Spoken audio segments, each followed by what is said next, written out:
Ora, olá a todos, bem-vindos aqui ao meu cantinho.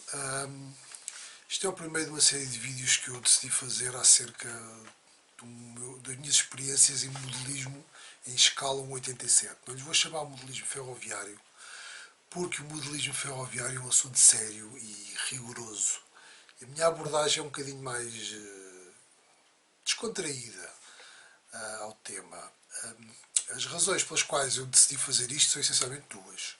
A primeira, exatamente partilhar as minhas aventuras e os meus trabalhos. Não é que eu seja nenhum expert em modelismo, muito pelo contrário, sou um curioso, mas exatamente por isso procuro soluções práticas, simples e, acima de tudo, económicas para conseguir aquilo que eu quero, nomeadamente para conseguir ter coerência visual nas peças. Mais do que um realismo absoluto, procurar uma coerência visual, algo que nos pareça, que nos permita perceber aquilo que estamos a ver.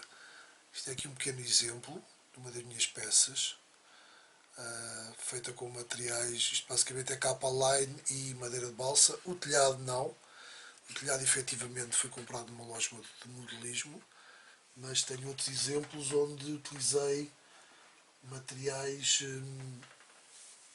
telhados feitos com materiais caseiros, digamos assim. Irei depois mostrar isso. Pronto, e isso penso que poderá ser interessante para quem se dedica a estas coisas.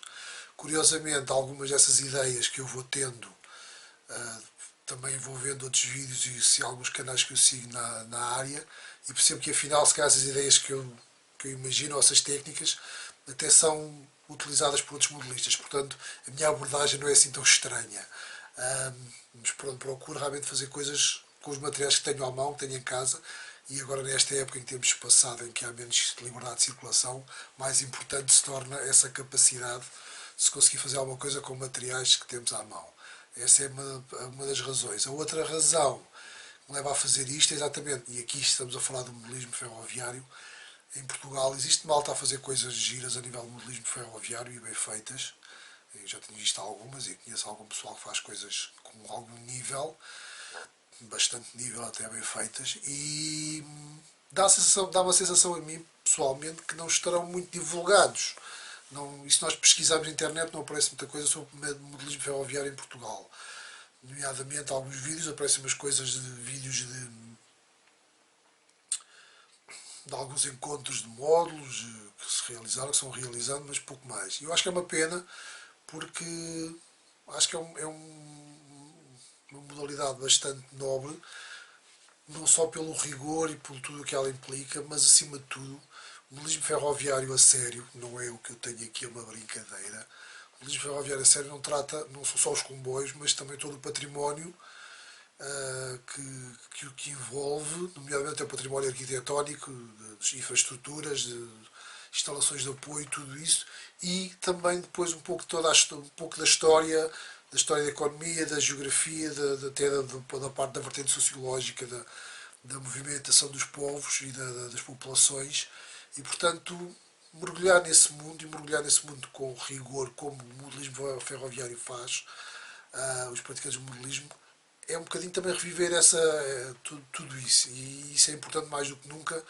Nós não podemos esquecer a história, não podemos esquecer o passado, mas pelo contrário devemos, relembrando o passado da humanidade e todo o nosso passado, para com ele aprendermos alguma coisa e fazermos um futuro melhor. E cada vez mais na era do imediato e na era das coisas com 2 minutos e 3 minutos, está-se a perder isso.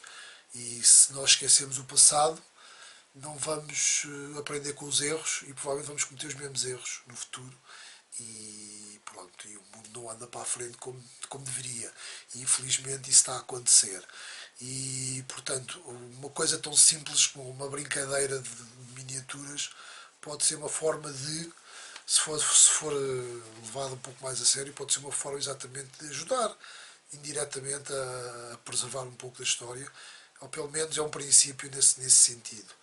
E portanto eu pessoalmente acho que o modelismo ferroviário merece algum respeito adicional, ou pelo menos alguma visibilidade. E portanto não quero nem de longe nem de perto substituir-me a quem pratica os modelistas a sério em Portugal, porque não é o meu objetivo, estou muito longe disso, mas se calhar criar aqui um precedente de provavelmente inspirar malta em Portugal que se dedica ao modelismo, de se darem um bocadinho mais a conhecer e mostrarem um bocado mais o trabalho que fazem, principalmente quando eu sei que há pessoas, por exemplo, há indivíduos que já têm feito trabalhos e têm ganho prémios no estrangeiro, e nós, pronto, se pesquisarmos, sabemos um pouco sobre isso, mas não está tão divulgado. E é um bocado por isso que me leva a fazer isto.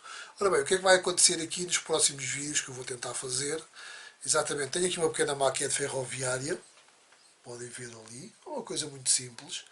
É uma maquete que tem 2,30 m por 1,30 m mais ou menos, coisa pequena, que já foi, entretanto, foi sendo remodelada e sofreu aqui algumas modificações, não está pronta e dificilmente vai estar pronta, e basicamente vou trabalhar aqui nisto e vou tentar partilhar convosco coisas que vou fazendo, não só na área, portanto, diretamente ligada à parte. A parte ferroviária é muito simples da minha maquete, mas lá está, tudo o que envolve aqui o cenário, alguns adereços.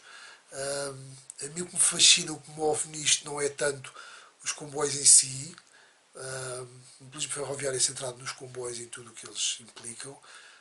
No meu caso, o que eu acho piada realmente é a miniatura em si, portanto, e neste caso, os comboios são o ponto de partida, a maquete, porque tendo os comboios, tenho uma maquete, o sistema ferroviário, tenho uma maquete, e essa maquete dá-me um pretexto, dá-me três coisas importantes. Dá-me um pretexto para fazer as minhas peças, tal como aquela casa que já mostrei, e outras coisas estão por aí, porque tenho a maquete para expor. Então tenho esse pretexto para fazer as peças.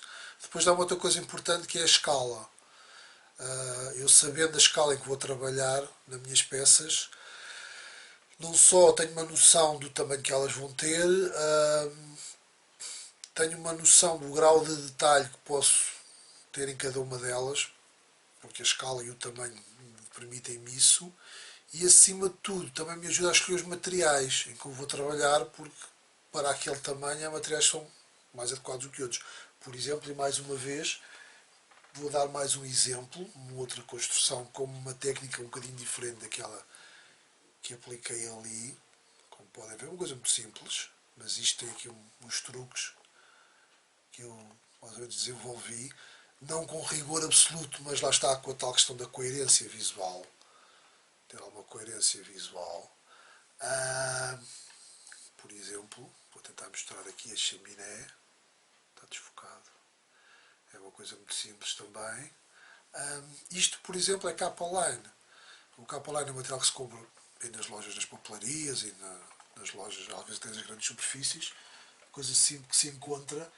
O capa line, neste caso, o capa line este é de 3 mm de espessura.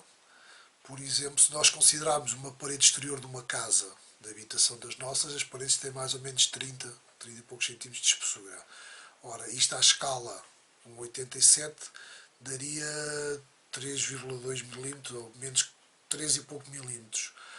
Portanto, o capa line com 3 mm de espessura consegue ter uma espessura engraçada que se aproxima, lá está, não com o realismo absoluto, mas com alguma coerência daquilo que são as espessuras de uma parede exterior de uma casa de habitação. Portanto, é um material que está ali mais ou menos ao jeito. Terei um outro exemplo que vos vou mostrar, que está ali atrás, que é a casa do guarda. Por exemplo, foi feita com madeira de balsa de 3 mm também. Mais uma vez, portanto, a madeira já tem uma espessura ao jeito e, portanto, facilita o trabalho. Portanto, termos uma escala, sabendo à partida em que escala é que vou trabalhar, ajuda-me a escolher os materiais e facilita. Daí a ideia de ter uma maquete ferroviária, portanto, não é modelismo ferroviário, é modelismo em escala 1,87.